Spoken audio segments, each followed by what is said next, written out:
Hello. 1971-75 వరకు వచ్చిన 'అక్కినేని నాగేశ్వరరావు' గారి సినిమాల గురించి ఈ వీడియోలో మనం మాట్లాడుకుందాం. యాక్చువల్‌గా ఇది 5 సంవత్సరాలు కాదు, 4 సంవత్సరాలే. 1975లో నాగేశ్వరరావు గారి సినిమాలేవి రిలీజ్ కాలేదు. మొత్తం 26 సినిమాలు రిలీజ్ అయ్యాయి. అందులో తెలుగు 25, ఒకటి తమిళ్ గెస్ట్‌గా నటించిన సినిమా. ఇందులో కలర్ సినిమాలు 13, 17 సినిమాలు 100 రోజులు ఆడాయి. 25 వీక్స్ అంటే రజతోత్సవం చేసుకున్న సినిమాలు 2గా మిగిలాయి. ఇప్పటికి కలర్ యుగం ప్రారంభమైంది 1971 నుంచి. అందుకే కలర్ చిత్రాలు సంఖ్య పెరుగుతూ ఉందన్నమాట. ఇక సంవత్సరం వారీగా చూసుకుంటూ వెళ్దాం. 1971 ఈ సంవత్సరంలో 8 సినిమాలు రిలీజ్ అయ్యాయి అక్కినేని నాగేశ్వరరావు గారివి. అందులో 5 సినిమాలు 100 రోజులు ఆడాయి. 2 సినిమాలు కలర్ సినిమాలు. ఈ 2 కలర్ సినిమాలు కూడా super blockbusters. 'Dasara Bullodu', 'Prem Nagar'. 1971లో రిలీజ్ అయిన సినిమాల లిస్ట్ చూసుకుంటే 'దసరా బుల్లోడు', 'మనసు మాంగళ్యం', 'పవిత్ర బంధం', 'రంగేలి రాజా', 'సుపుత్రుడు', 'అమాయకురాలు', 'శ్రీమంతుడు', 'ప్రేమ్ నగర్'. ముందుగా 'దసరా బుల్లోడు' గురించి మాట్లాడదాం. 'దసరా బుల్లోడు' సినిమా కనీ విని ఎరుగని హిట్ అయింది. బ్లాక్ బస్టర్ కిందే చెప్పుకోవచ్చు దీన్ని. 25 కేంద్రాల్లో 100 రోజులు, 4 కేంద్రాల్లో 200 రోజులు పైగా ఆడిన చిత్రం ఇది. ఈ చిత్రం వెనక చాలా కథలున్నాయి. ముందుగా ఈ చిత్రం వి. మధుసూదన్ రావు గారు డైరెక్ట్ చేయాల్సి ఉండెను. తర్వాత జయలలిత గారు హీరోయిన్‌గా నటించాల్సి ఉండెను. కానీ జయలలిత గారు ఈ సినిమా టైంలో ఆ కాల్ షీట్లు కృష్ణ విజయంకి ఇవ్వడంతో వాణిశ్రీ గారిని పెట్టుకొని నిర్మాత రాజేంద్ర ప్రసాద్ గారే తనే డైరెక్ట్ చేసి రిలీజ్ చేసిన చిత్రం. ఈ చిత్రం గురించి చూసుకుంటే ఇంకోటి చూసుకోవాల్సిన విషయం ఏంటంటే పాటలు. ఈ చిత్రంలో పాటలన్నీ సూపర్ హిట్. అంతా గ్రామీణ నేపథ్యంలో జరిగే సినిమా. తర్వాత అక్కినేని నాగేశ్వరరావు గారి స్టెప్సు, డాన్సు ఈ సినిమాలో ఇంకొక వేరే లెవెల్‌లోకి వెళ్ళిన సినిమా అనమాట ఇది. ఈ సినిమా సూపర్ హిట్ గురించి అలా ఎన్నో కథలుగా చెప్పుకుంటూనే ఉంటారు. దీని తర్వాత ఇంపార్టెంట్‌గా చెప్పుకోవాల్సిన రెండో సూపర్ హిట్ సినిమా ఆర్ బ్లాక్ బస్టర్ సినిమా 'ప్రేమ్ నగర్'. ఈ చిత్రం కూడా నాగేశ్వరరావు, వాణిశ్రీ జంటగా వచ్చింది. ఈ చిత్రాన్ని సురేష్ మూవీస్ రామానాయుడు గారు నిర్మించారు. రామానాయుడు గారు ఎప్పుడూ చెప్పినట్టు ఈ చిత్రాన్ని తన ముందు చిత్రాలన్నీ ఫ్లాప్ అవ్వగా, ఈ చిత్రాన్ని నిర్మించి అటో ఇటో తేల్చుకుందాం అనుకోని నిర్మించానని చెప్పేవారు. నవయుగ వారి సపోర్ట్‌తో ఈ సినిమాని 14,00,000 వ్యయంతో నిర్మించారు. ఈ చిత్రం 'ప్రేమ్ నగర్' చిత్రం ఆహ్, రామానాయుడు గారికి ఒక గో ఎల్లప్పుడూ డబ్బులిస్తున్న సినిమాగా నిలిచిపోయింది. సూపర్ హిట్ అయిన చిత్రం. ఆయన చెప్తూ ఉండేవాడు. మాకెప్పుడు అవసరం వచ్చినా ఈ సినిమా రిలీజ్ చేస్తూ ఉండేవాళ్ళం అని చెప్పేసి. అలా 'ప్రేమ్ నగర్' చిత్రం కూడా బ్లాక్ బస్టర్‌గా నిలిచింది. 15 సెంటర్‌లో 14 సెంటర్‌లు పైగా 100 రోజులు ఆడి బ్లాక్ బస్టర్ చిత్రంగా నిలిచింది. ఇకపోతే మిగిలిన సినిమాలు 'మనసు మాంగళ్యం', 'శ్రీమంతుడు' జమున గారితో చేశారు నాగేశ్వరరావు గారు. ఈ 2 సినిమాలు పెద్దగా ఆడలేదు. 50 రోజుల సినిమాలుగా నిలిచిపోయాయి. ఇలాగే ఇంకో విషయం ఏంటంటే 'శ్రీమంతుడు' జమున గారితో హీరోయిన్‌గా చేసిన ఆఖరి చిత్రం నాగేశ్వరరావు గారిది. తర్వాత 'పవిత్ర బంధం', 'సుపుత్రుడు', 'అమాయకురాలు' సినిమాలు 100 రోజుల సినిమాలు ఈ 3 కూడా.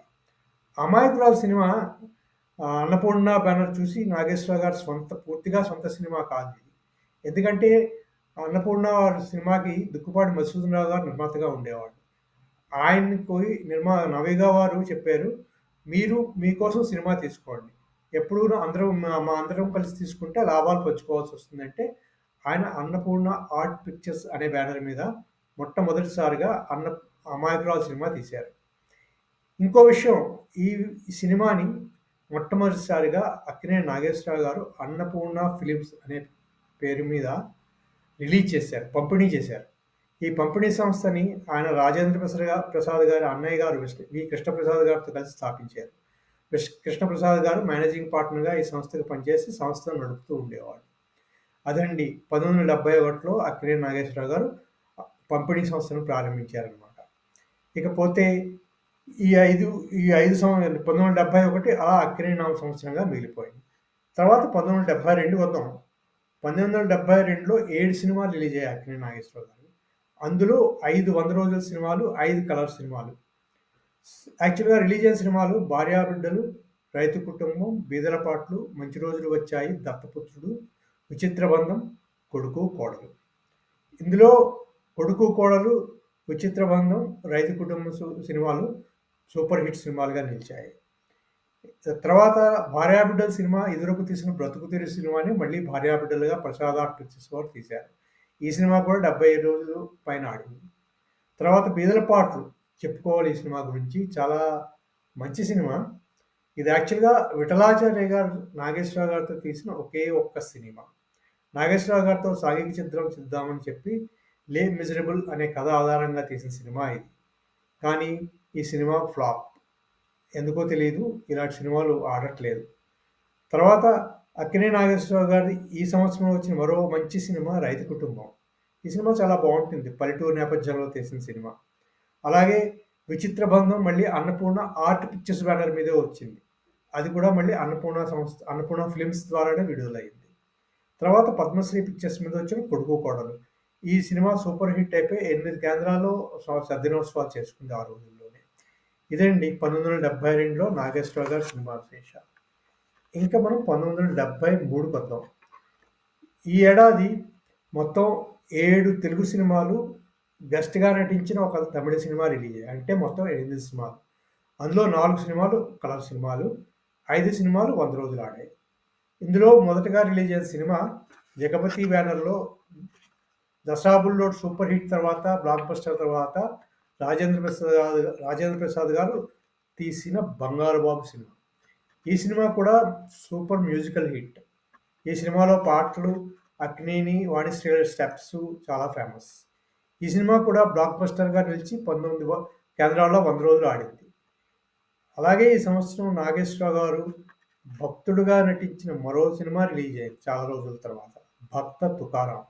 ఇది అంజలి పిక్చర్స్ బ్యానర్ మీద అంజలీదేవి గారు నిర్మించిన చిత్రం అనమాట. ఈ సినిమా కూడా విజయవంతమై 4 కేంద్రాల్లో సద్దినోత్సవం చేసుకుంది. ఇంకో సినిమా చూసుకుంటే ఈ ఈ ఏడాది చూసుకోవాల్సిన ఇంకో సినిమా మంచి సినిమా ఏంటంటే 'అందాల రాముడు'. ఐ థింక్ ఈ 'అందాల రాముడు' సినిమా ఆ రోజుల్లో జరుగుతున్న రోజుల్లో బాపు రమణ గారు తీసిన సినిమా యాక్చువల్‌గా. ఈ సినిమా 'బుద్ధిమంతుడి' తర్వాత తీశారు. చాలా బావుంటుంది సినిమా. అనుకున్నంత విజయం సాధించలేదు. 100 రోజులు ఆడింది కానీ అనుకున్నంత విజయం సాధించలేదు. మొత్తం అంతా ఔట్‌డోర్‌లో తీశారు. అంతా గోదావరి మీద నడుస్తుంది సినిమా అంతాను. చాలా ఆహ్లాదకరంగా ఉంటుంది. ఫోటోగ్రఫీ చాలా బావుంటుంది ఈ సినిమాలో. ఇది కూడా 100 రోజుల సినిమాయే. ఆ తర్వాత 'భక్త తుకారాం' గురించి మాట్లాడుకున్నాం. 'పల్లెటూరు బావ' ప్రసాద్ ఆర్ట్ పిక్చర్స్ వారు 'పల్లెటూరు బావ' చేశారు. ఇది కూడా మళ్ళీ కొంచెం బ్యాక్‌గ్రౌండ్ పల్లెటూరు నేపథ్యం బ్యాక్‌గ్రౌండే. ఈ సినిమా కూడా 100 రోజుల సినిమా అన్నమాట. తర్వాత మళ్ళీ నాగేశ్వరరావు, వాణిశ్రీ, కాంచన దీంట్లో వచ్చిన మరో సినిమా 'మంచివాడు'.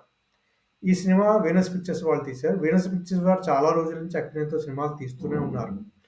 ఆ సంస్థ తీసిన ఈ సినిమా ఆ ఏడాది సూపర్ హిట్ అయింది. 5 కేంద్రాల్లో 100 రోజులు నడిచిందండి. ఇదండి 1973లో అక్కినేని నాగేశ్వరరావు గారి సినిమాల విశేషాలు.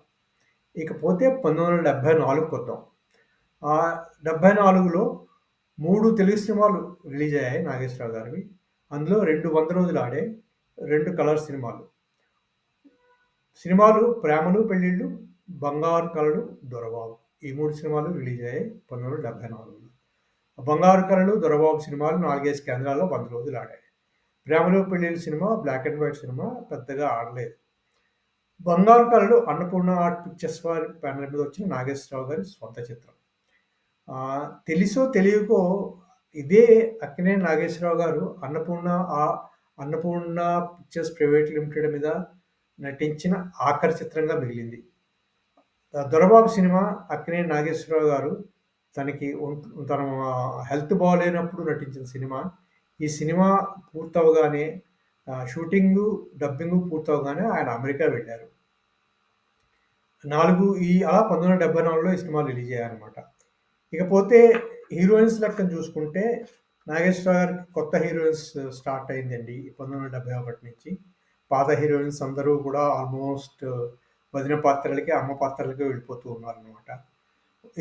ఈ ఏడాది వాణిశ్రీ గారితో 8 సినిమాలు, కాంచన గారితో 5, లక్ష్మి గారితో 4 సినిమాలు, జమున, జయలలిత, మంజుల గారితో 2 సినిమాలు, అంజలీదేవి గారు, కృష్ణకుమారి, శారద గారితో ఒక్కొక్క సినిమాలో నటించారు అక్కినేని నాగేశ్వరరావు గారు. అలాగే అవార్డ్స్ గురించి చూసుకుంటే స్టేట్ అవార్డ్స్ వచ్చాయి నాగేశ్వరరావు గారి సినిమాలకి ఈ 4 ఏళ్లలో 2 సినిమాలకి. 1971లో 'అమాయకురాలికి' కాంస్య నంది, 1973లో 'అందాల రాముడికి' వెండి నంది వచ్చాయి. ఇంకోటి చెప్పాలనుకుంటే 1973 'అందాల రాముడు' షూటింగ్ టైంలోనే అక్కినేని నాగేశ్వరరావు గారి హెల్త్ గురించి ఇష్యూస్ వచ్చాయి. ఆ బేసిస్ మీద తను యూఎస్ఏ వెళ్ళి చూపించుకుందాం అనుకోని 1974లో సినిమాల 'దొరబాబు' సినిమా పూర్తయిన తర్వాత అమెరికా వెళ్లారు. అమెరికా వెళ్ళి బైపాస్ ఆపరేషన్ చేసుకోవడం వల్ల 1975లో నాగేశ్వరరావు గారిది ఒక సినిమా కూడా రిలీజ్ కాలేదు. ఇకపోతే ఈ 1971, 75లో ఒక విశేషాలున్నాయి. కొన్ని నాగేశ్వరరావు గారు నిర్ణయాలు అవి నాగేశ్వరరావు గారు తీసుకున్న నిర్ణయాల కిందే చెప్పుకోవచ్చు.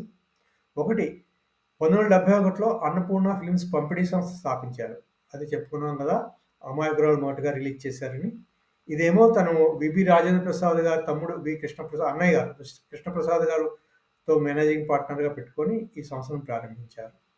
అలాగే స్వంత సంస్థ అన్నపూర్ణ పిక్చర్స్ ప్రైవేట్ లిమిటెడ్‌లో 'బంగారు కలలు' ఆయన ఆఖరి చిత్రంగా నిలిచింది. అది తెలుసో తెలియకో అది కూడా ఒక నిర్ణయం కింద జరిగిందనుకుందాం. తర్వాత 'విచిత్రబంధం' సినిమాతో ఆ టైంలో ఘంటసాల గారికి కొంచెం ఒంట్లో బాగుండలేకపోవడంతో రామకృష్ణ అనే కొత్త గాయకుడితో పాటలు పాడించారు 'విచిత్రబంధం' సినిమాలో కొన్ని పాటలు నాగేశ్వరరావు గారికి. నాగేశ్వరరావు గారు దాన్ని ఆమోదించారు. అది కూడా ఒక పెద్ద నిర్ణయం కిందే చెప్పుకోవచ్చు. ఆ తర్వాత ఇంకొక పెద్ద నిర్ణయం 'దేవదాస్' రిలీజ్ చేయడం 1974 డిసెంబర్‌లో. ఇది ఎలా జరిగిందంటే డిఎల్ నారాయణ గారు తన పాత 'దేవదాస్' రైట్స్ అమ్మేస్తూ ఉంటే అక్కినేని నాగేశ్వరరావు గారు తీసుకున్నారు. 50,000కో ఎంతకో తీసుకున్నారు అనుకుంటా ఆ రైట్స్. అది కూడా అక్కినేని నాగేశ్వరరావు గారు అన్నపూర్ణ ఎంటర్‌ప్రైజెస్ అనే బ్యానర్ మీద తీసుకున్నారు. రిలీజ్ అన్నపూర్ణ ఫిల్మ్స్ ద్వారా రిలీజ్ చేశారు. ఆ టైంలో వచ్చిన పేపర్ ప్రకటనలు అవి చూస్తూ ఉంటే అన్నపూర్ణ ఎంటర్‌ప్రైజెస్ బ్యానర్ పేరు, అన్నపూర్ణ ఫిల్మ్స్ బ్యానర్ ఎక్కువగా కనిపిస్తూ ఉండేవి అక్కినేని నాగేశ్వరరావు గారి ప్రకటనలో. ఇంకపోతే ఐదో పెద్ద డిసిషన్ తీసుకున్నది అన్నపూర్ణ స్టూడియోస్ కన్‌స్ట్రక్షన్ గురించి. అక్కినేని నాగేశ్వరరావు గారు తిరిగొచ్చిన తర్వాత అమెరికా నుంచి ఆయనకి షూటింగ్ కోసం సారథి స్టూడియో దొరకనప్పుడు ప్రభుత్వం దగ్గరికెళ్ళి తనకి స్టూడియో కట్టడానికి ప్లేస్ కావాలని అడిగినప్పుడు 22 ఎకరాలు ప్లేస్ ఇచ్చారు గవర్నమెంట్. కానీ అదంతా రాళ్ళు, రప్పలమయం. కానీ అదే స్థలంలో అక్కినేని నాగేశ్వరరావు గారు 1975 ఆగస్టు 13న స్టూడియో కట్టడానికి తన శంకుస్థాపన చేసి స్టూడియో వర్క్స్ మొదలెట్టారు. మొదలెట్టి 76 జనవరి కల్లా ఒక ఫ్లోర్ స్టార్ట్ చేసేసారు కూడా. అదండి విశేషాలు. ఈ 5 ఏళ్లలో నాగేశ్వరరావు గారి సినిమాల గురించి, తర్వాత తను తీసుకున్న కొన్ని నిర్ణయాల గురించి. మిగిలిన విషయాలు మళ్ళీ 1976 నుంచి 80 వచ్చిన సినిమాల గురించి మాట్లాడుకున్నప్పుడు డీటెయిల్‌గా మాట్లాడదాం. Thank you very much.